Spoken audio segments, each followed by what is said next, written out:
everyone, and welcome to the Contingency Plan Podcast. My name is Jedi Master David, and with me, as always, is Darth Austin. Hello, everyone. Wowee, man, we're back. We're back with another episode recap. Episode spoilers recap. 100 years spoilers, all spoilers. Yeah, we need to get new intros. So part 5 of the Obi Wan Kenobi series on Disney Plus. We're going to be talking about that. Yeah, not really much in the way of news or anything like that either, too. So it's kind of been a bit of a dry week as far as Star Wars content aside from the show. I even kind of stayed off of like social media and everything for like reactions for this one. So I don't even know what the rest of the people are thinking about this episode, but obviously we'll get our reactions here and spoilery type of stuff. But before we kind of, talk about our weeks and everything and give you the hour of content you don't want, I will say this, man. There is no way this should have been a series. It should have been a movie. They should have sacked up, made the damn movie, put it out there, and stopped screwing around. Totally agree. Because at least with a movie, you would have potentially had a bigger budget to do some of the things we've complained about, right? And, again... We have one concise story to follow, which would have lent itself to a movie more than Star Wars TV, which is typically flavor of the week, monster of the week content. Yeah, 100%, man. And I got to say, like, this episode, I started watching it, and without going into the episode, it's just like, dang it, this is like the conflict part of the movie. It's like you could have cut out some of this fluff and made it flow better, but it movie form. And this was talked about, though. This was talked about a long time ago. They were talking about doing a Kenobi movie. They were talking about doing a Boba Fett movie. Now, the Boba Fett movie, I didn't care about. I thought that was a dumb idea, but that's just me. But a Kenobi movie made all the sense in the world, but by God, that Kathleen Kennedy just, saw Solo. Hates us. Just hates us. Yeah. Solo didn't make $1 billion, so there you go. Thanks, Star Wars fans, for not making that Solo $1 billion movie. Appreciate it. Because you guys didn't go see Solo, we're stuck with what we get on Kenobi. Not that it's bad, but it could be better. So you all suck. It's all your fault. Not our fault. We went and saw it. We went and saw it, yeah. Us and like 5 other people. Gosh. Oh, boy. Well, anyway, so let's get into it. How's your week? Humid and mucky. I really need to buy a dehumidifier, a very oversized dehumidifier. Yep. My AC is crying right now. Oh, boy. It sure is. Yeah. And I just realized tonight that my intake air filter is not a filter anymore. It is a wooden block of blockage. It's bad. Yep. It's that time of year again, too. So much dirt. Yep. Check your air filters, everybody. It's important. Yeah. At least I caught it before, because we're going to get more of this next week. So it's not going to let up. So at least I caught it early. Yeah. Did you have power outages? Well, hold on. Public service announcement. Most air filters are only good from 3 to 6 months. Make sure you change your air filter. Do, do, do, do, do. The more you know. The more you know. Power outages. So, yeah, we had apparently a reasonably big storm come through. I slept through it. No big deal. Didn't lose power where I live, but a lot of people did. And, look, I'm not a conspiracy theorist, right? However, You're shutting down the grid on purpose. However, look, I think most of us are on the same page about, wanting to find alternate energy, right? We would, I think it'd be good, to, wean off of fossil fuels or, at least find an alternate to where you can work in tandem or something like that. It's great. But our electrical grid sucks. And there is zero way that we can ever go fully electric with the infrastructure we have, okay? There's no way. There's no flipping way. It cannot even And here's the other thing too, because I've heard a lot of different explanations for kind of what's happening in the Ohio area about, well, the storm. Okay, no, it's not the storm. No, AEP was shutting some grids down so you wouldn't overtax them. It's like, oh, it's really hot. Everybody's running their stuff, so they didn't want to overtax the system. Look, if you can't handle a storm or a heat wave, then your infrastructure is terrible. It sucks. In a state that this happens we get this storm every year. And I'm an idiot because I still don't buy a generator, but good God, every year. And we're not necessarily in Tornado Alley or any of that stuff, but we do see severe weather in Ohio. We do. And we get severe weather both in the winter and in the summer. This is not something we should be unprepared for. But it happens every so often, and then it's just like, well, look, your infrastructure sucks. Like, please start figuring out a way to plan to work on that so that it is better and more robust. If you want to get to the alternate energy state, you have to work on the here and now of how to get there. And there's just you can't continue to pump juice into something if it's not running the juice, okay? Mm-hmm. It's just not how things work. That's a rant. I should probably stop ranting because I'm sure some people get angry about that because there is such a back and forth about alternate energy. It's like, look, I'm down with it, but you have to do it the right way. Oh, and also in Ohio, we don't have enough sun time for solar energy, and we don't have enough wind for wind energy. So what else do we got? I don't know, man. But we need a better infrastructure. And that's very evident because, a lot of people were without power. And we were getting some folks that were saying estimates of so this all kind of started yesterday, which was Tuesday. Today is Wednesday that we're recording. And they're giving estimates of Friday. Yeah, Friday. In this modern day and age, that many days? Woo! I don't know about that. I just talked to someone who's probably half mile from me, and it's Saturday for him. It's wild, man.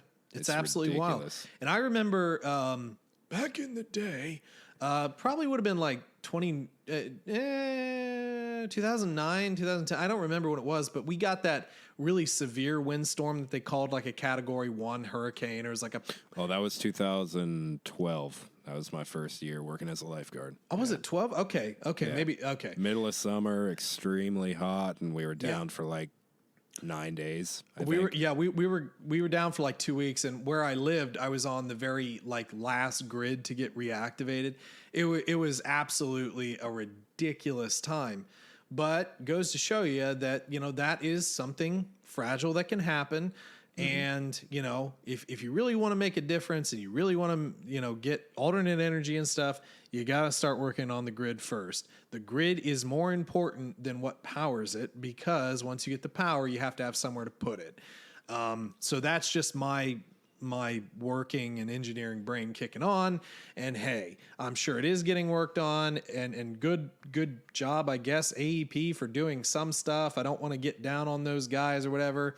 There's even a lot of bureaucracy in sending a person out from AEP to even work on that sort of stuff. You have to have this shut down and this has to happen first and blah, blah, blah, blah, blah. So there's a lot going on, but it's hot, it's sticky, and it's summer, y'all. This is what you guys were all complaining about. Oh, in the winter, it's so cold. I wish it was summer so I could get all nice and warm and toasty. How you liking your nice cold and warm and sticky toasty, huh? You liking it? Cold, personally. I enjoy summer, but I'm more comfortable cold. And another PSA, people. God, we're full of it. And I'm probably going to piss off more people than you just did because we probably have some patrons who potentially had some pretty bad damage happen over this week. But if you have a big tree within 5 feet of your house, cut it down. There is no reason to have a massive tree right by your house like that. You are asking for disaster in Ohio if you have an old, worn-out, tall tree by your house. And I feel really bad. My neighbor had about essentially half of his tree fall on his house. Mm-hmm. But, I feel bad for him. And it's kind of weird with our community to actually cut something down because technically we don't own the trees. But, that almost hit the car that I bought from you. And I would have been really pissed if we had to total out that car. Yeah. right after Well, buying and yeah, that's actually something that's very common, putting trees near houses. And that's actually something that I need to do because the tree out in front of my house. It's not It's like, getting there. yeah, it's not bad right yet, up but against it, but it definitely needs to be trimmed. And like, that's something that I need to get to this season as well. Trim some of that back and get it a little bit, little tree manicure. So what you're saying is you need Dad's pole saw yet again. I do. I need that. And not yet again. I never got it the first time. So Did we never get no, I never got it the first time. So yeah, I need to get that done. I've got some yard-ish work to do anyway. I've got a couple bushes out there that are going crazy. So it's a lot of fun. Everyone's asleep. This is great. Yeah, for sure. So, hey, I do want to talk about this though. So last Thursday, we got tickets to go see the new Jurassic World movie, and it was a double feature. So we watched Jurassic Park, the very first movie, and then Jurassic World.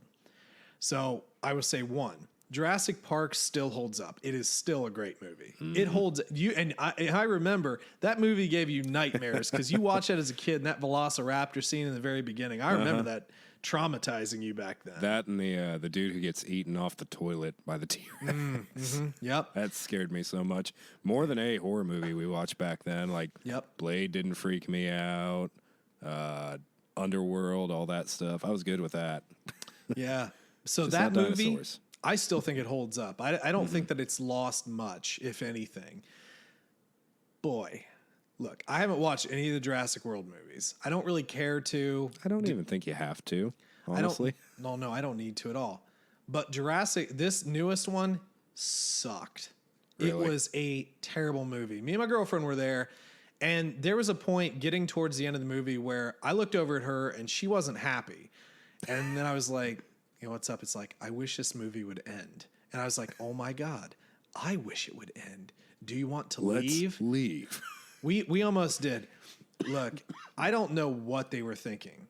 That movie was terrible. And I'm sorry, if you guys like it, I understand. But to me, it was a terrible movie. It was way too long. Chris Pratt looked like he phoned it in. There was like line fumbling, like where you're talking over lines and stuff, which I can't stand. There were too many storylines, too much interconnective bullcrap, too much attempt at nostalgia. Like, how many times can a T-Rex beat up everything known to man? It's like, it's just a T-Rex. And this time it needed help from another thing. And it's like, dude, that was a terrible movie. I mean, I don't say that about too force much. Powers to control every dinosaur around him by sticking his hands out, like always. And then the girl clone girl, I guess there's a clone girl. She did it too, and I don't know. It was bad. It was bad, and it's like, well, but look, the original actors are in there. It's like, so what? So what? They didn't use them well. The entire. Oh, I'm sorry. It was a terrible movie. There was so much standing in a line too. Like, how they do that when you have too big of a cast and everybody just winds up standing in a line, like looking at something. It's like the Avengers just lining up, and it's like they were doing that with this movie. Oh my God, it was terrible. That's my Howard movie at least review. good. Bryce, yeah. To be honest with you, nothing was good in that movie. Like, Really? I couldn't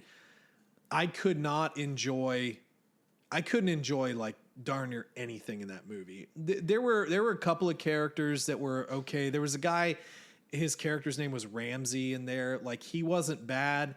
But there were a couple of, like, it was just terrible, dude. It was so god awful. And I hate saying that too, but I had such a negative reaction to it. I have very rarely, if ever, really wanted to leave a movie, and I wanted to leave that movie bad, and we toughed it out. We watched it. It was not worth it. It was 2.5 hours too long. How long was it? It was like 2.5 hours, and the original one's long too, so we were there forever. I thought you were saying like the first half hour was good, but then after that was crap. No, it was all pretty. It was all pretty bad, and there was like a kid running around in the theater being a jerk, and the parents were like, I think his name was Otto too, because like, Otto, come here, Otto. It's like, and he would not listen. His parents wouldn't do anything. Everybody was just, I don't know. It was not a great experience. Like, I'm getting through the first movie. It's like, oh, it's great. Because I never watched the original Jurassic Park on the big screen. So I'm watching that. I got my popcorn. Popcorn was good. Everything was fine. It was great. Anyway, yeah. I would not recommend watching that movie. Would not recommend. You've had a decent run of good movies, too. It finally ended. Yeah, that was just bad, man. All right. Anything else, or should we go ahead and get into Kenobi while we still have an audience? I don't know, but we're not doing that bad. It's only about 16 minutes. I'm okay with that. Yeah. Let's do it. Well, we gave them all the PSAs. We've upset the oil people. We've upset the electric people. You know, we've upset the arborists. Yeah, we've upset the arborists. Oh, the tree community is upset. Trees deserve to be around your home. Okay. Oh no, my home. Oh no, my home. God. Okay, yeah, let's roll into Kenobi. So part 5. We left our prior episode with an escape, but then towards the end we realized that little Lola, the ladybug droid, has a bug in her. The bug has been bugged. A bug. Yeah. So meta. Exactly. So we are, basically heading back to Jabeam to do transport stuff. But, dude, who cares about any of that? Who cares about any of that? But we start this episode on a flashback. And didn't we talk about flashbacks? Mm-hmm. I've seen memes recently. It's like, so here are the 2 stunt doubles that are playing Vader. So, like, what are they paying Hayden Christensen to do? Well, be awesome in part 5. Okay, yep, here you That's go. what they paid Hayden Christensen to do, was to just come through and be awesome as Anakin.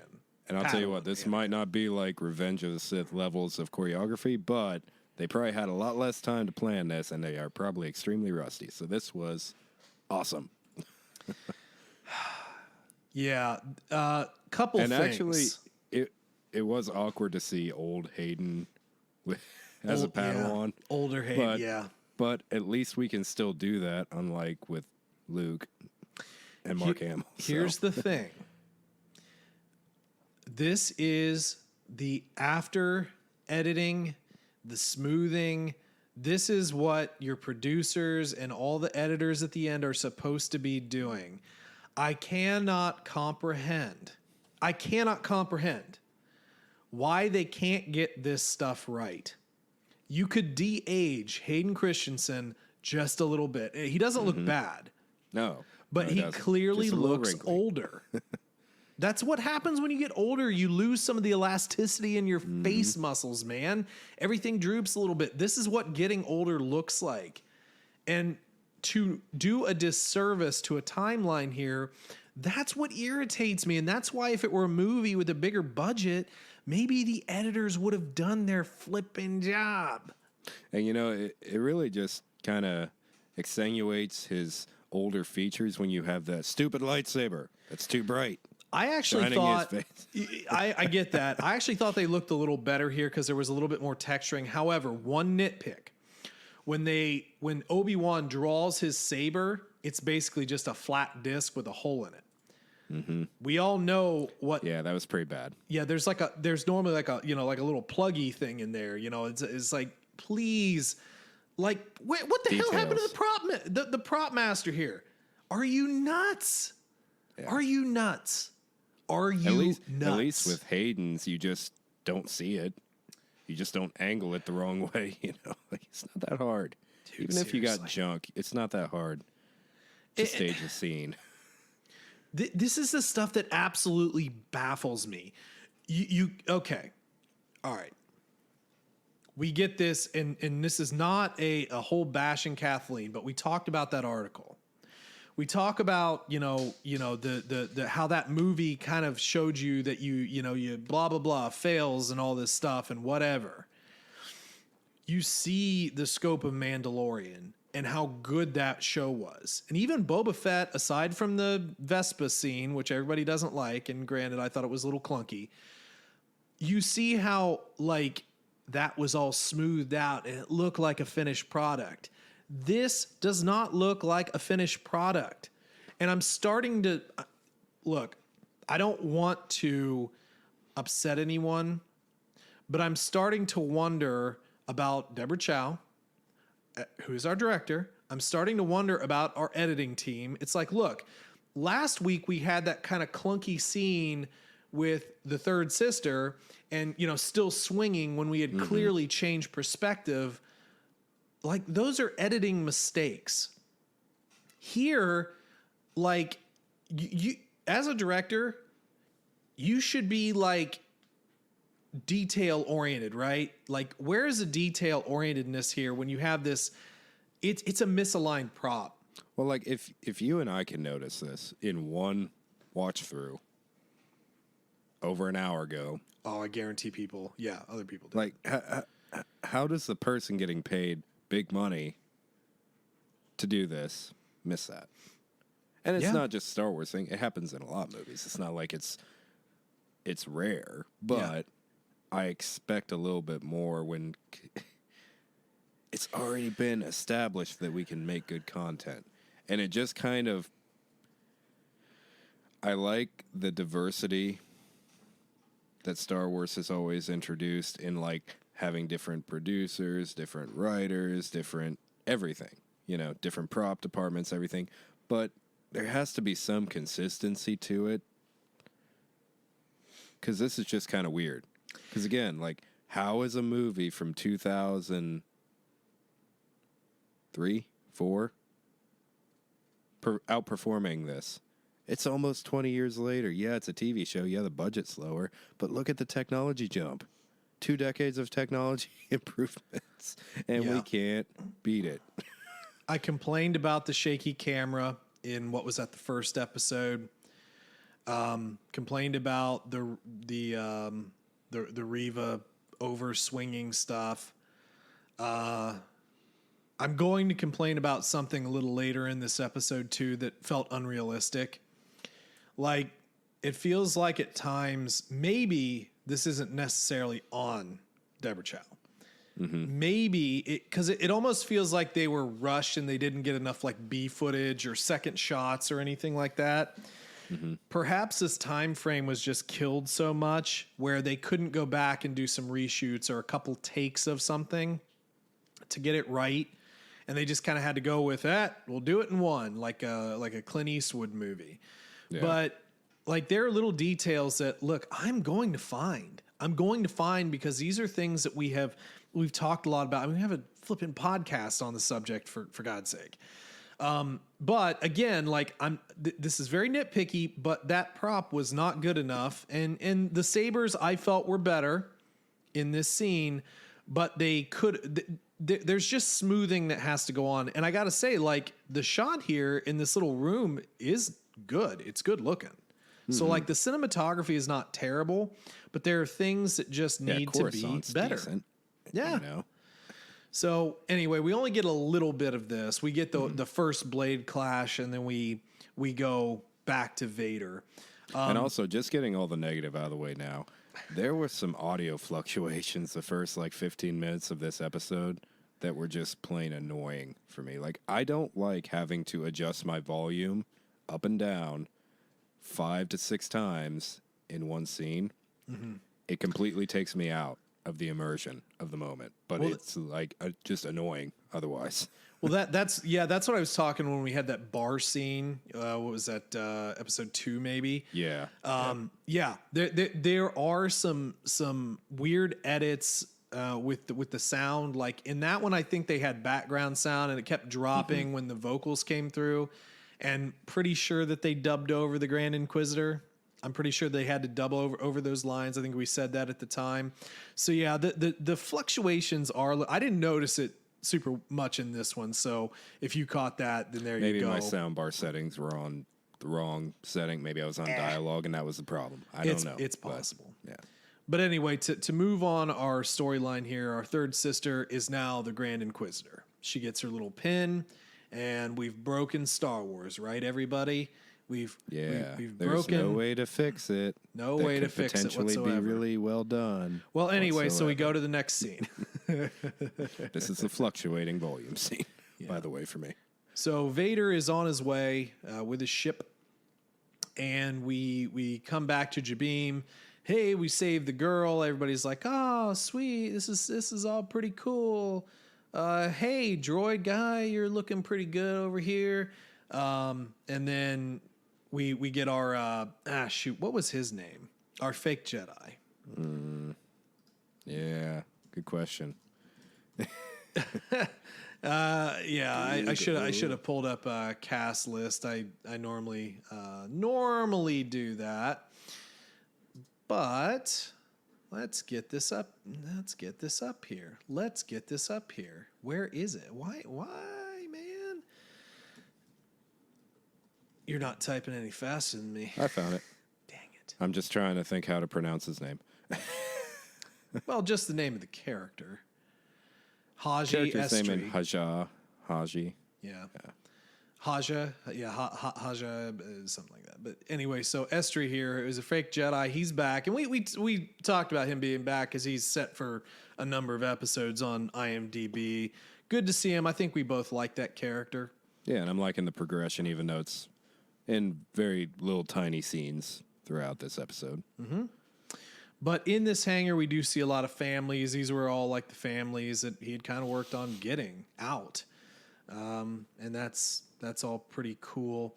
We Kind of see insane to think that you just have all these Force sensitives clustered together in one spot and you don't expect tragedy to happen. Very true. Very true. Lola the droid's poking around, making it so the hatch door won't open. Obi Wan finds a bunch of sabers, like they've collected sabers here, and I believe it was a Jedi robe as well. I'm sure we'll have some people recognize those sabers and see some Easter eggs. Looking forward to that. Yeah, I didn't have enough time to dive into any of that today. But really on to the conflict. We have our hangar doors that cannot open, and Vader's coming, and then we come back to the scene of Anakin and Obi-Wan fighting on Coruscant. And this whole thing here is I think it's great storytelling, and by that, this is effectively the lesson that we're going to have to take through this entire episode. And I kind of like when they do that, those tie-ins. But Obi-Wan's basically telling Anakin here, you're being too aggressive. Jedi's goal is to defend life, not take it. And Anakin is, still being overly aggressive. And I do like the part here where they kind of like they're back to back. It's like, Anakin, you do know you lost there because all he kind of had to do was bloop because you were off balance. So technically, Obi-Wan would have won there, given all things being relative, right? Yeah, and I feel like you needed that because otherwise you could have just used that scene to be like, oh, how'd he lose to Count Dooku? If he's that aggressive and that good of a fighter already. If he can beat Obi-Wan, he can beat Count Dooku. Well, we'll get to the end of that fight here in a bit. But again, we're flashing back and forth.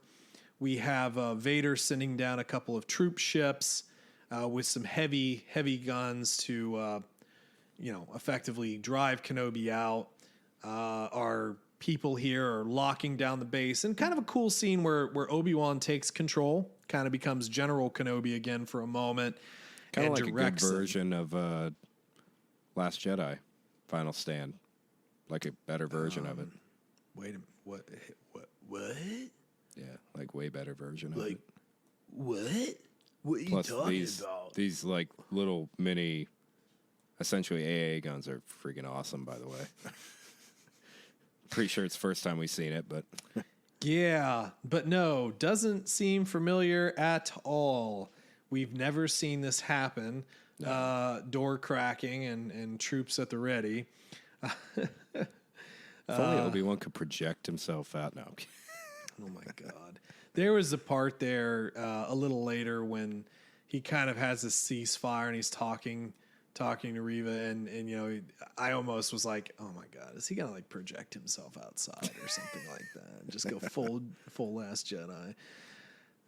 He did not. But anyway, we do kind of have this conversation. Leia is getting involved, going to the vents, trying to figure out what's wrong. Obi-Wan's like, I trust her, which is pretty cool. We also have to watch her. Yeah, true, giving him something to do. We also get a message from Bail Organa to Obi-Wan.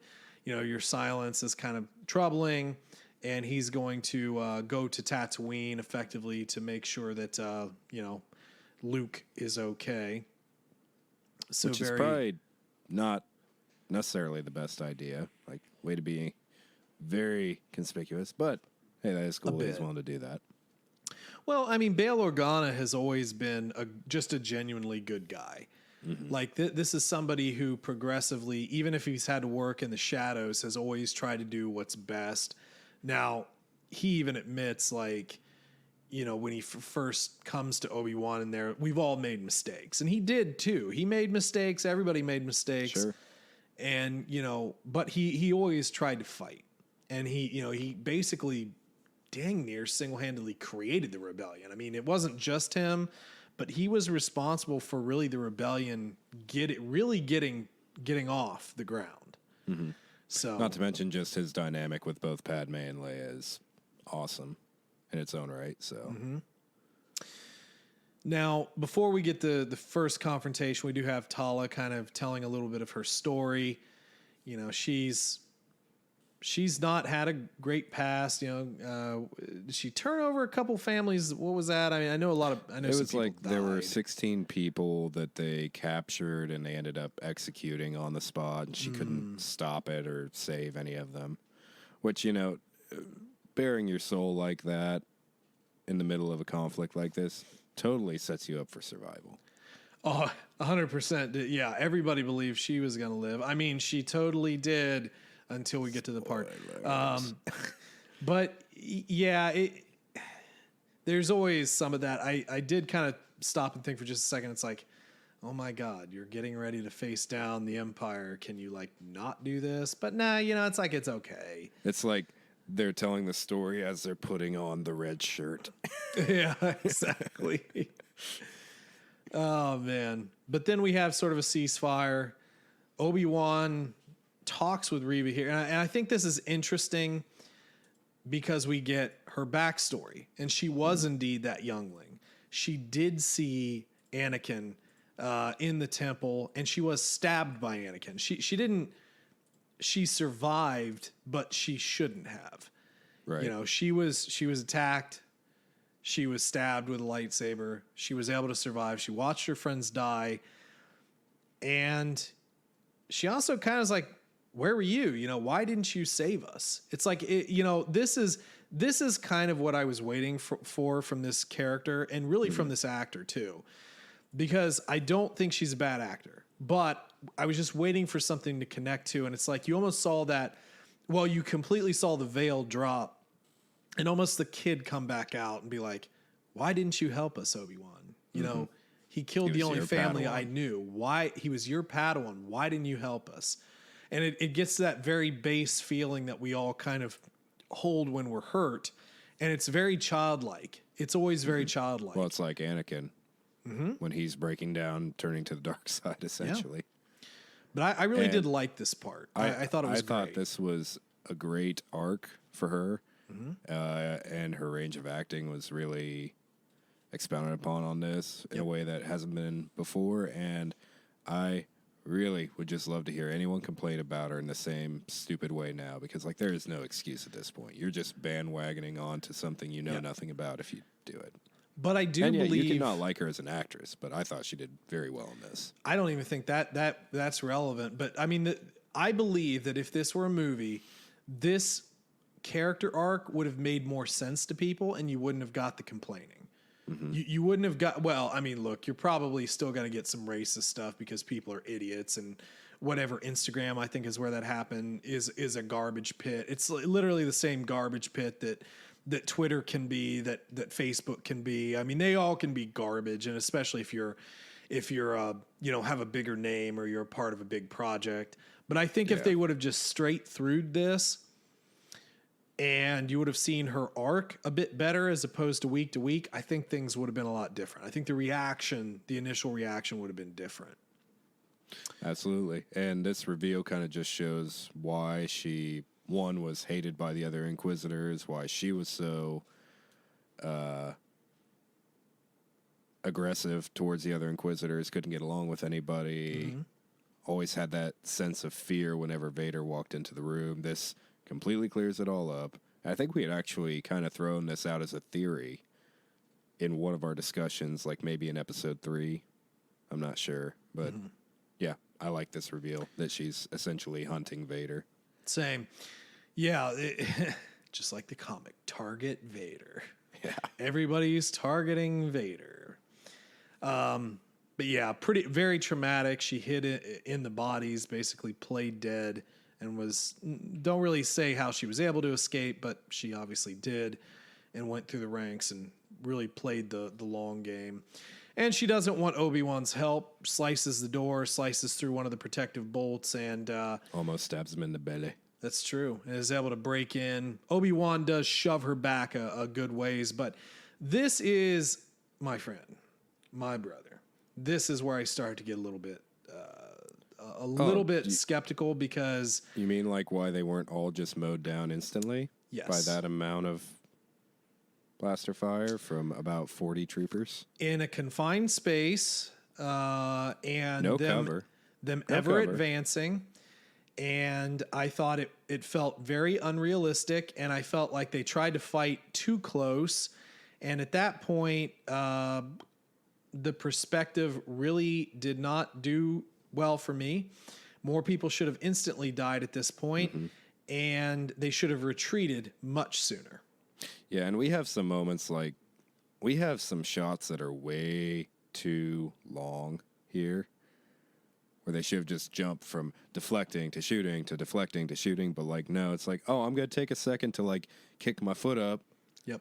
And deflect this one bolt for 2 seconds and not get shot by 40 shots. And then I'm going to take the time to kill this death trooper and not get shot by another 30 or so blaster bolt. It's awesome. Yeah. It makes so much sense. Yeah. And just some of the edits again of some of these shots, they're way too darn close. They're way too close not to have completely killed each and every one of these people. It reminds you of watching Clone Wars. Sure. Because we had the same thing in Clone Wars where we'd have this back and forth and like, why isn't anyone dead? Yep.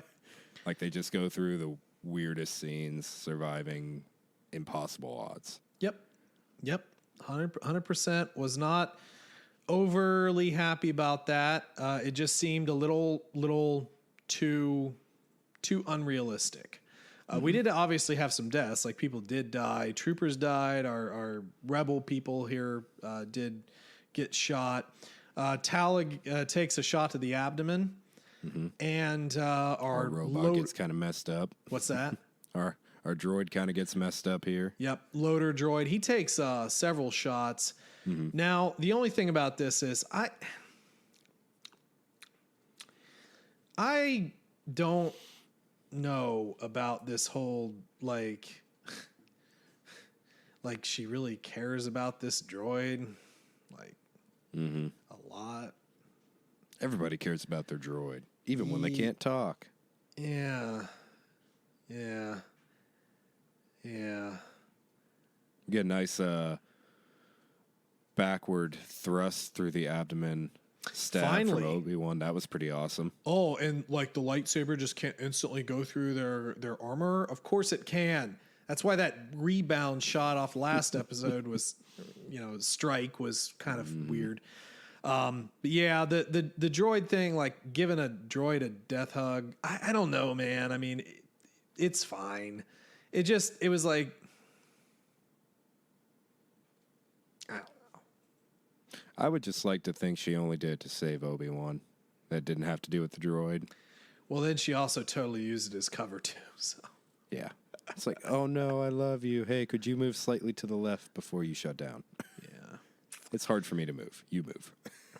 I mean, we've seen emotional connections with droids, like like Mr. Bones, in Aftermath. But we also learned a lot about that droid. This is a non-talking loader droid. Yeah. Like we don't really get much with it. And it's like, well, you really care about your droid. I guess that's good. That's good. That's a good thing. You know, droid rights. It's kind of like how you take care of your car. You're like, I'm going to do whatever I can to keep this thing running. Oh, no, it stopped running. No. Yeah. I mean, it was, I don't know. It was fine. I don't know why I didn't like, I don't know why I'm even hung up on it. It just, I don't know. It just didn't seem like there was anything there, and they lingered on it for a while. Yeah. I mean, obviously, I like Tala as a character, and it kind of sucked that she did sacrifice herself here. Although, can I just Star Wars for a second and say, she could have thrown that thermal detonator and just hid behind the droid to get some cover from it. Yeah, totally. No, apparently in this continuity, you have to be pressing the button to get it to detonate. So it's a suicide grenade, not a thermal detonator thrown weapon. Well, but somebody out there, well, she knew she was dying. It's like, well, that's fine. You could have taken out more with you if you'd thrown it. I know a lot of people who have survived an abdomen wound. A lot. Oh, by the way. In this episode. By the way, why was she bleeding? These weapons cauterize wounds, people. This is not Cantina circa 79. We don't bleed. Oh, you're trying to make, like realistic points of something? The continuity? What? I mean, what are you doing, dude? All right, let's move on. She's got a detonator. She sacrifices herself, blows up some stormtroopers, even though she could have totally thrown it and just hid behind the droid. It's fine. Like one. Yep, probably like one or two, maybe wounded a third. It's totally cool. Again, Ewan McGregor here, his reactions are really good, though. Mm-hmm. I appreciate the reactions. Nobody else really seems to give Tala any second thought, though, aside from him. Yeah, our leader's kind of like disappointed, but again, he might just be disappointed in everyone dying. So it's hard to say. It's like, we don't know. It is what it is. We go back to our training session here, and one of the things we sort of see is a very similar fight, kind of to what happened in our first confrontation with Vader. Those triple strikes as Obi-Wan's kind of grounded, admitting you're beaten and so forth. So Obi-Wan here, again, you see the lesson visually, you see the motor turning in Obi-Wan's mind. Everything here is all to a point, and Obi-Wan's already thought about this. So this is thought through at this point, which I think is good. And Obi-Wan looks to have surrendered himself, right? And by the way, Murder Ladybug attempts to do murder towards Leia, but it's her friend. It's her little friend. It's her little friend. Yeah.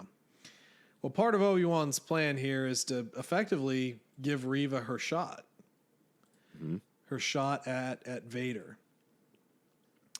And I don't know. I think the way that this is kind of twisted a bit is cause for concern for the future of the series. But at this point, we do have, Obi-Wan kind of being taken back in to the shelter before Vader gets there. And again, by the way, giving her the shot. Yeah, and just like their little hushed conversation here, which was kind of cool.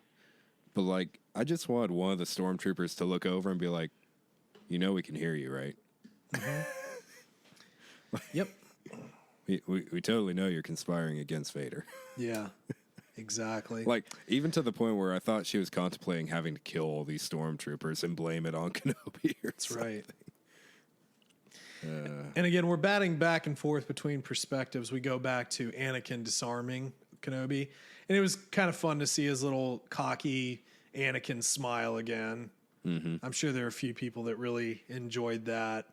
But Obi-Wan's lesson here is like your need for victory is, it's a problem.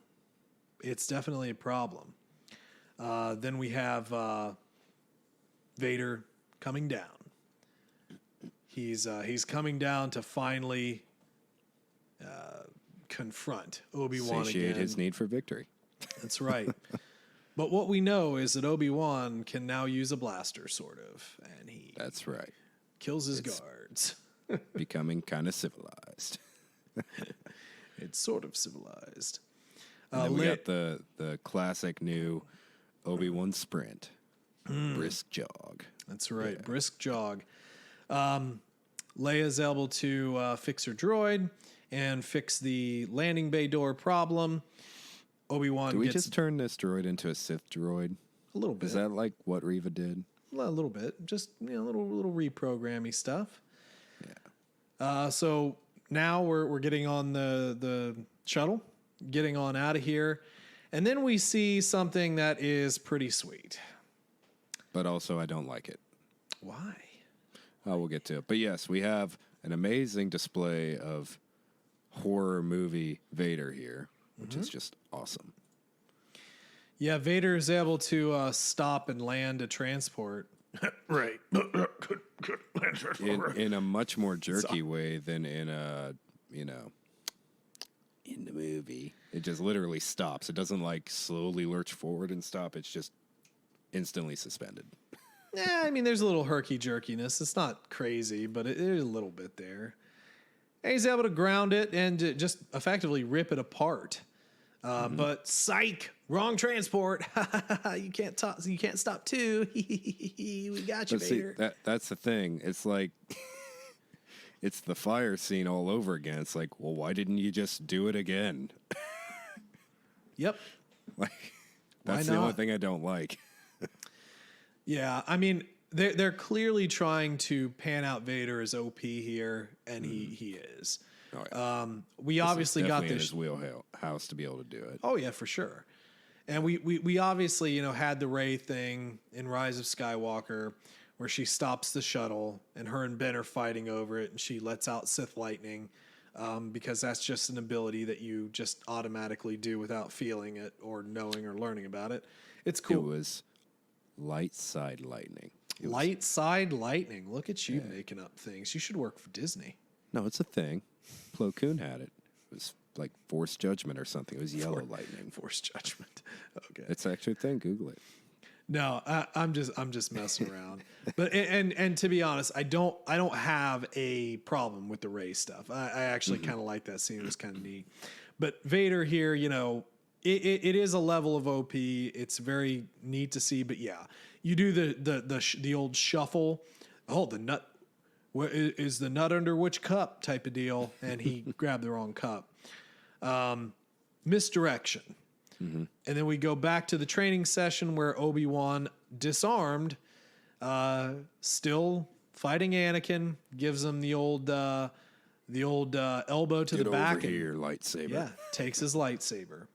Yeah, awesome scene. And the little smile he gives him.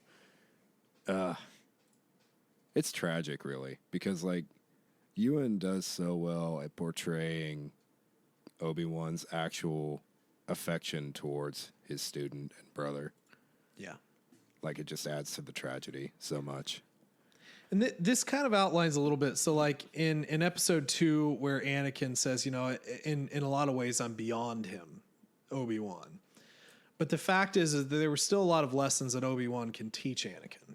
Mm-hmm. Even in our book Brotherhood, which was, towards the Clone Wars and yada, yada, yada, as they were both, getting towards their Jedi Knight and Jedi Master, respectively.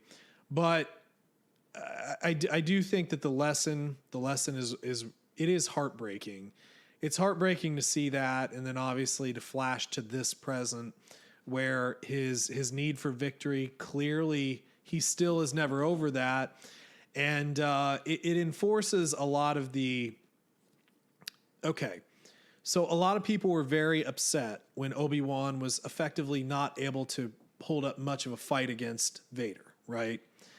But there are many different ways in which you can still be the student, because we get the line. It's like, when I left, I was but the student. Now I am the master. Mm-hmm. The thing is, he is still a student. He's powerful. He's always been powerful, but he is still the student. He doesn't learn from his mistakes. He's overly aggressive, and his need for victory is his undoing. he's still a Padawan. He's still learning from Obi-Wan, even in this instance. You know, so and even towards the end, he still had one more lesson to learn from Obi-Wan, and that was eventually, when it's time, you can become one with the Force, and you are, you know, in quotation, more powerful than I've ever been, and all that stuff. It's like, okay, you're a ghost. Oh, I'm haunting you, Anakin. It's like, get out of my bacta tank. Oh, boo, I was in one of these too in my series. And you're what? In my series. You don't remember that? Oh, it's new. Boo, I burned you so much worse than you burned me. I always win. Look, no legs. High ground. The high ground. God. Just all those, all that time in between, you know, A New Hope, and then towards the end, high ground. Get out of here, Obi-Wan. High ground. I have the high ground, Anakin. Look, I'm floating Don't above you. try I still it. have it. I still have it. I have the permanent high ground on you, Anakin. I can float. I'm a ghost. I'm going to go get the sage. It doesn't work like that, Anakin. He could even be like, he brings out the sage. Oh, I'm going away. And then just goes up behind him. It's like, Just kidding. high ground. Oh, no. Palpatine just walks by. What are you doing? You don't see him? You don't see him. You don't see the old man. You can't see me, Anakin. Oh, my Only God. you. Well, I guess I must trade this in for the younger model. This one is going insane. And that is why the Emperor went after Luke. That's right. All because of high ground.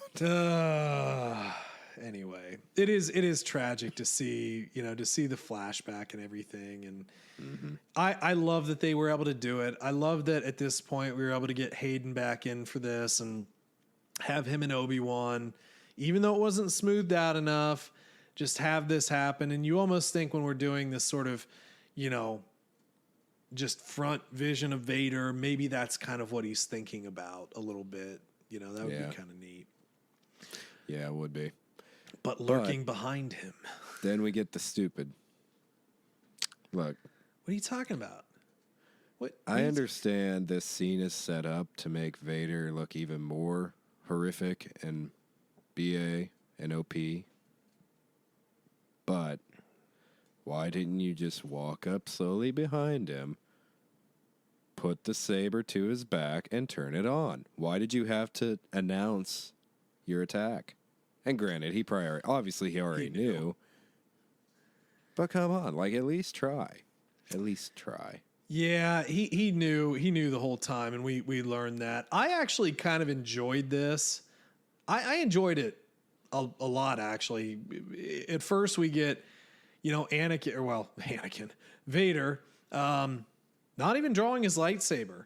He's using the Force to deflect the blades, to throw, you know, Reva around.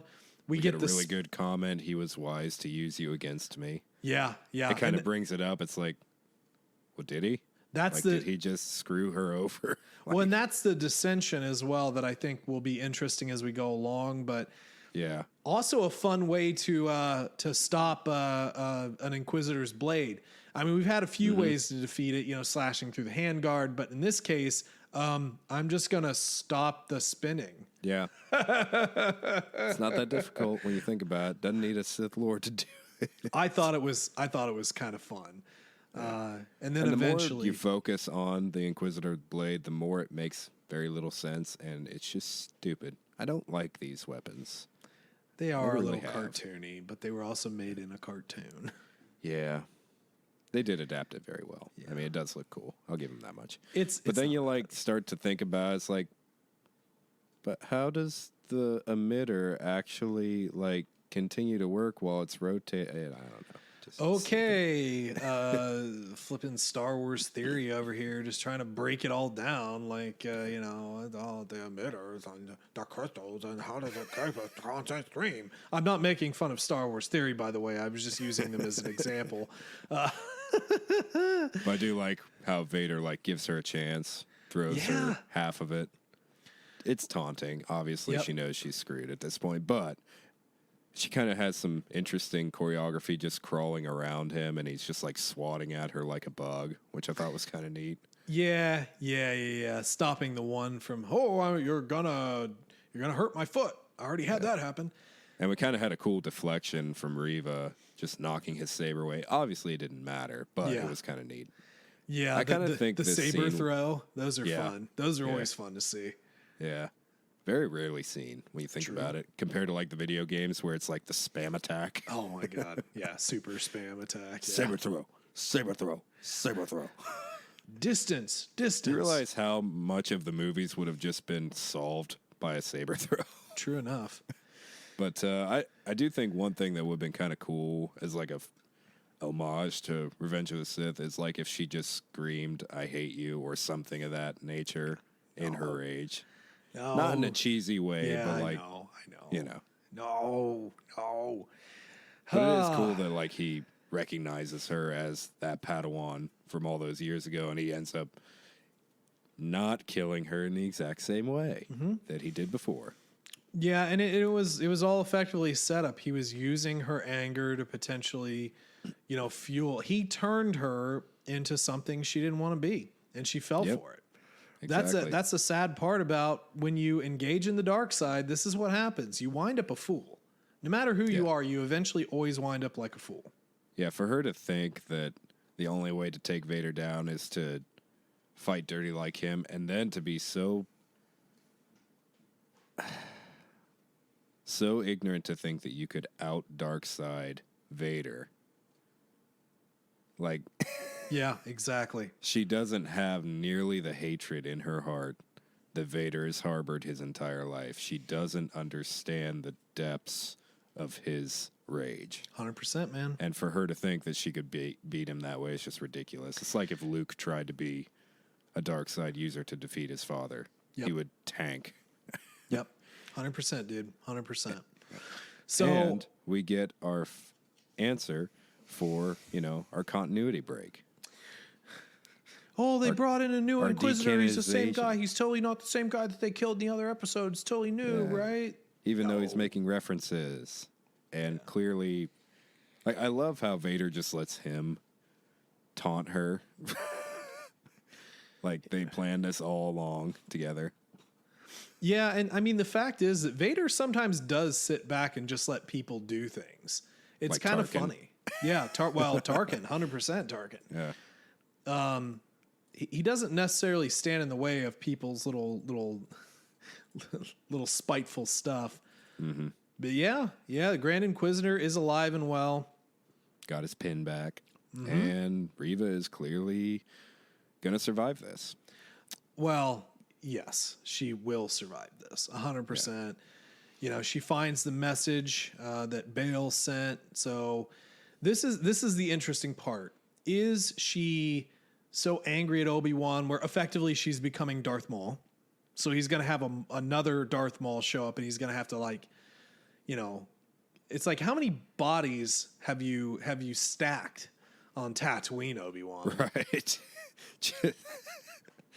That'd be a great edit to Rebels. You have her body and a couple of other Sith bodies behind him as he's sitting by his campfire and Maul shows up.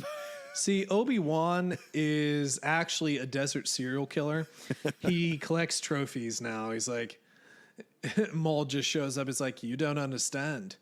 I've been killing people a long time in this desert. You're just another keepsake on my wall. He just uses the Force. He uses the Force to levitate all the Sith bodies behind him. He just looks at Maul and goes, "They all float on Tatooine. They all float down here. Oh my goodness! You'll float too." You thought you were crazy. Oh, You haven't Try spent as living much on time under Tatooine. this sun as I have. Oh my God. How much meat have you cut, Darth Maul? How much meat have you cut? Oh, we've turned Obi-Wan into a desert serial killer. This is why he doesn't remember fantastic. the droids or like half the characters from In A New Hope. He's just gone insane. That's why he has no problem cutting off random people at bars' arms. If you think that's bad, you should go down to my hut and see what else I have. I've got skin suits. He just went Texas Chainsaw Massacre on somebody. Oh my God, no, we have to save Obi-Wan. But yeah, Obi-Wan stacking bodies in the desert, just burying them. We're totally gonna have Reva just contact Maul, and we're gonna have her like tell Maul where Obi-Wan is. That's how he finds out. No. Yes, That's not how Maul got. She's the one who gave the holocron or whatever. that's right. Okay. It will be interesting. It will be interesting Yeah. to see what they do with her. Do they put her on the path of the light side, or do we send her effectively down Anakin's same path? I trusted you. You know, that whole thing. Like, she's been wronged by Obi-Wan, but in actuality, not really. Or maybe she was. Who knows? Or are we just setting her up to throw her in to a little story with Cal Kestis? That'd be so cool. If Cal just finds her and it's like, hey, you want to just hang out and like maybe do co-op? You want to do co-op? So I've got this new game. What's a It game? needs co-op. It needs co-op. What is co-op? Don't worry about it. Let's just I'll show you. Let's go do some mocap. Come on. That'd be awesome. Yeah. Well, we do kind of get towards the end of the episode with just a shot of Luke, little Luke sleeping away, doing some sleepy times. And that's how we end the episode. Non-blonde Luke, by the way. Shut your mouth. Okay. Dye his hair blonde. Look, Blonde. he hasn't got the sun bleaching yet. Yeah, it's fine. It takes years for that. Dye it blonde. No, it's fine. All right. So, any other little tidbits? Or are we ready to go into ratings? I think we're ready to rate. Ready to rate. All right, go for it. What do you think and why? What out of 10, 100 years, 10. Yeah. Oh, hold on. I just want to. 1 second. 1 flipping second. You wait. Did you Your look turn. up our last rating? Oh, hell no. But Okay. but I do want to say this. So the ratings for the Obi-Wan series were actually relatively decent. However, last week's episode, I want you to guess what the rating is now on IMDb. Out of 12,000 ratings, what do you think it is? And this is last week's episode, not this week's episode. They're terrible. 6.3. 6.3.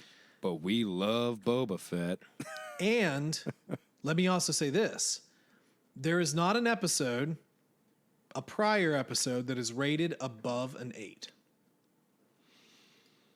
None of the past episodes are currently rated above an 8 on IMDb.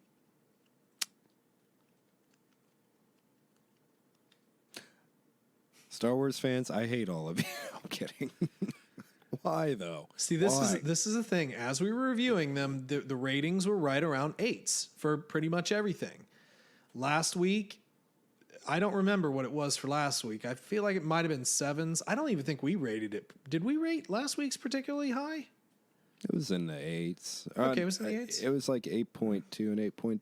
8.1 Yeah, and low 8.3. 8s, right? Yeah. Okay, that makes sense. But yeah, 6.3. I don't think we've rated any of them below an 8. No, truthfully. I don't think we have. But yeah, so looks like they're getting bombarded a little bit. So there you go. But then why go back and review that poorly now that you know what you know from this episode? Don't know, dude. That's what kills me. Like, this explains so much of the stuff that people complained about with Reva. And Let me let's be also- honest, that's probably what it is. Well, let me also throw this out to you as well. Rotten Tomatoes, which I don't really look at because I think it's usually crap. Mm. Now, the critical reception, 83%. Fresh, right? I want you to guess the percentage for the audience score. 58%. You were so close. 59%. Wow. 59%. Yes, sir. Yep. It's wild, isn't it, dude? It's wild what stuff and things do to people. We really just are not aligned with anyone's interest for the direction of Star Wars anymore. Really with anything. Well, Alphabet Squadron, Solo. Mm-hmm. So a lot of these comments, I'm seeing a lot of cheap, looks cheap, bad, poorly done, poorly directed, not what I would have hoped for, not nearly as good as The Mandalorian. This person just hates Disney.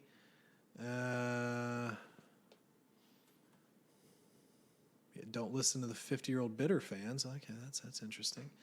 Boring, lackluster plot, random collection of scenes with no logical storytelling.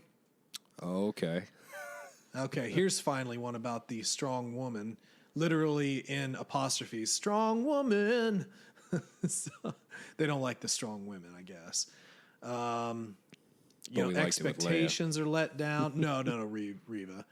Oh, no, I'm just saying, like, we don't like strong women in Star Wars now, but we love Leia. Yeah, absolutely.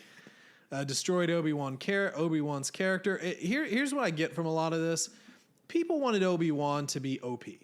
They wanted him to come through and wreck everything. Certainly made him OP against 40 freaking stormtroopers.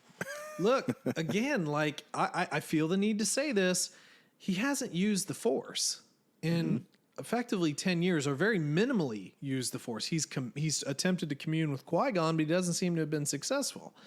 He's not out there running missions. He's watching after Luke. Like, even if you read like the Kenobi book, which people liked, it was a pretty highly rated book. He didn't do a lot of Force stuff.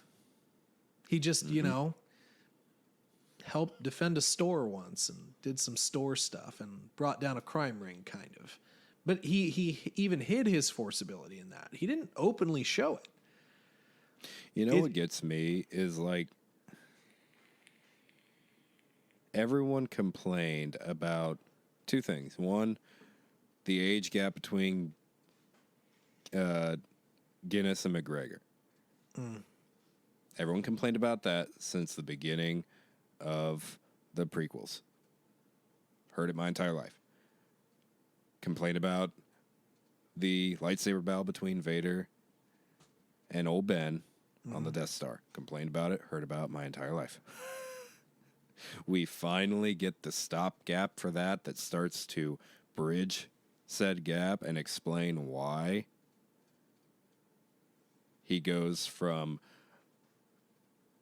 General Kenobi, battle master, to fencing. Yep. This explains it.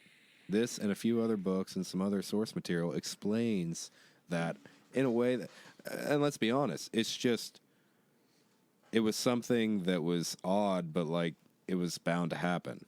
Yep. The difference between the combat for something that no one knew anything about, lightsaber combat, back in A New Hope, to Revenge of the Sith, it was going to be different, or it would have sucked. Revenge of the Sith would have sucked if it was in par or in line with A New Hope. Yep. So of course it was going to be odd to go back and watch those movies. This actually attempts to explain it in a logical way. Like even then, like when you talk about Obi-Wan and his time in the desert, he wasn't training. He wasn't training with a saber. He was training with his mind. He was training in a communion with the Force. It's the same thing that happened with Yoda. Do you think Yoda on Dagobah was going to do his jumpy flippy stuff? No. Like, you have to spar. You have to train. He still had connection to the Force. That was it. He was able to lift the X-Wing. And yes, you could argue, well, he was able to do that after so long, and Obi-Wan couldn't do anything. It's like, yeah, but he did. He also held back the forces of an ocean. yeah, He held back the force of an way ocean. more impressive to me. Now, I will give some credence. Some of the cheap-looking, bad editing, bad smoothing, all that post-production stuff, and some of the shots that they used and just didn't stitch them together right. Look, I'm with you there. We complained about it in the beginning of the episode. There are things that they should have done better, okay? Mm-hmm. They should have done better. They should have had more detail-oriented people involved. The camera angles, some of the shaky camera work, I'm with you guys, okay? I'm there. I don't think the story's bad. I just think that it's too elongated and it should have been done in the movie. Yeah, absolutely. All right, give it a rating. What do you got? 6.3, is that your rating? Well, I'm going to tell you right now, I'm still not going below 8. I thought this was a good episode. Disney Show podcast. Hey, I need my checks. I cannot go below an 8. I can't. Okay. Part of my contract. No, I thought it was a good episode. And to me, the important part of this episode, even though we had some things that could have been better, is all of these characters, yes, there were technical issues. Quite a few of them. But none of them ruined the acting or the characters portrayed. Yeah, we had some issues with the lightsabers during the flashbacks, but it was still a very heavy and impactful scene, which was really well done and gave some suspense throughout the entire episode, waiting for that next clip. And it brought to light some genuine emotion with Obi-Wan and his relationship with Anakin. And Ewan did a great job the entire episode showing a lot of emotion and a lot of regret for his decisions. When we have Reva ask why he didn't help that night, you could see it on his face, how much that hurt him. Yep. You had some great acting from everybody. Reva shined in this episode more than ever, and I thought that what they did with her character arc is pretty awesome. Yep. It's like the most logical thing, even though clearly she was never going to kill Vader. No. Regardless of knowing what was going to happen, it was never going to happen because you're just a lowly Padawan who was using the dark side blindly, not knowing how to do it. Yep. You never had any help. You were never going to do it. But I thought all of this was really well written.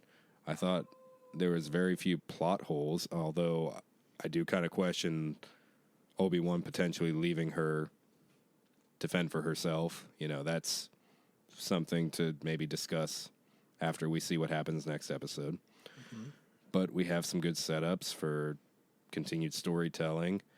And I could look over the technical issue. I don't look over them. They're there, and they need to be accounted for. But it was still a good episode, regardless of that. The storytelling shone through. So I'm still willing to give it an 8, even with the technical issues. Yep. Yeah, and along the same lines, I mean, look, I think it feels rushed production-wise, feels rushed editing-wise, post-production. I think that they should have done a much better job of providing a polished product, and they didn't do that. They did not deliver on that so far. Like, there's some things that look really good. There are a lot of things that look not so good, and that is a problem in this day and age of cinema. So for that, I mean, it does kind of knock it down a little bit in the minds of a lot of people. But the acting I thought was good. Reva's sort of storyline, I'm liking that. It's something we kind of predicted, but it seems like it was put through pretty well. You know, Ewan's portrayal I think has been really good. I don't see it. I don't see it. Obi-Wan, he has shown a lot of those traits, but it's also been 10 years. You guys kind of need to back off that a little bit. I think the expectations are a little silly in some ways, and I don't mean it to mean people's opinions, but I think some of the expectations are a little silly. I've really enjoyed the series so far. I thought this overall was a pretty good episode. And And yeah, I don't think it was amazing because again, there's some things that just need to be done better, and I expect more. I expect more out of this franchise. I expect more out of the people that are employed by Disney and Lucasfilms. I expect more out of the people in the edit bay, and that just hasn't come to fruition. But I like the lesson that was taught in here. It gives some interesting foreshadowing in how Reva could potentially meet her end or her new beginning. There is some hope there. It all depends, and I think it'll all kind of hinge on Obi-Wan's intervention and what he is able to do. But this should have been a movie. Shouldn't have been a TV series. That was a bad decision on Disney's part. And eventually Disney is going to have to come to grips with, you need to start making stuff in the right way again. You need to stop worrying so damn much about what a couple of trolls say and give us the goods, okay? If all you do is fear risk, then you're not truly out for the right reasons. And I don't care if that's in movie making, it's in a lot of avenues in life. Should have been a movie. I don't care if you just released it on Disney Plus and not in the theaters, but it should have been a movie, period. The TV series format does this storytelling a disservice. And producers, Ewan McGregor's an executive producer on this, mind you. Editors, prop masters, need to do better. Needs to be better. Mm-hmm. And it's not going to be any better because it's already shot. It's done. But a little bit of editing, a little bit of smoothing at the very end of this before it was released would have done a world of difference. But regardless of that, I'm still enjoying the story. I have no problem with that. But it won't get high 8s for me. Sure as heck won't get in the 9s. It's just not there. I'm going to probably roll a little higher and just give it an 8.2. And I will be happy with that. So there it is. Sweet. What else we got? Anything else before we start to roll out of here? I do believe that's it. All right. Well, folks, hopefully you enjoyed the episode, both of this show and the Obi Wan show. Love to hear from you if you have anything to add on. We'd love to hear. You know, find us at Twitter and Facebook at TC Plan Podcast, or you can just send us an email. We actually did have an email, by the way. I forgot about this. Oh, did we? Yeah, so good buddy Chase from These Are the Voyages was sent us a quick little email here. Watch this was actually for part 4, so last week's. Watch part 4 of Obi Wan Kenobi was pretty cool as a fan of Fallen Order, and seeing the stasis tombs of some of the folks brought a deep cut with a few. I'm wondering about younglings after seeing one in the tomb. Since Force-sensitive kids were taken around 6 months old and taken to the temple on Coruscant, as I understand it, how were Force-sensitive babies taken care of? Were there wet nurses? What did we know about the really young kids that were taken at such a young age, and more important, like their basic needs being met? Kind of an interesting, question about, how are they taken care of? The logistics. Yeah, it's like, how many diapers did they have somewhere in the temple? Granted, they got a lot of formula for every species. Not to mention you need a doctor who's well versed in every species to take care of them. Interesting thought, probably not thought of a ton, but yeah, how do you take care of all these kids when they're literally children? Right. You have a while before you can actually start to teach them things, and they are taught relatively young. But yeah, I've never looked into that. It's never been something that I've thought about. Never crossed my mind. Yeah. But yeah, so kind of an interesting point though. I have to assume they probably had just like non-force sensitive nurses and, caregivers. Maybe they had a little Jedi daycare. That'd be fun. Play with the blocks. Oh, don't levitate those blocks. Let Liam levitate the blocks. No, I don't want to. They're my blocks. That will lead to the dark side of the Force. Fine. All right. Well, anyway, if you want to throw an email out there, tcplanpodcast@gmail.com. Be more than happy to talk about it if you send us anything our way. But that is it for this show. So y'all have a great rest of your week. And as always, may the Force be with you.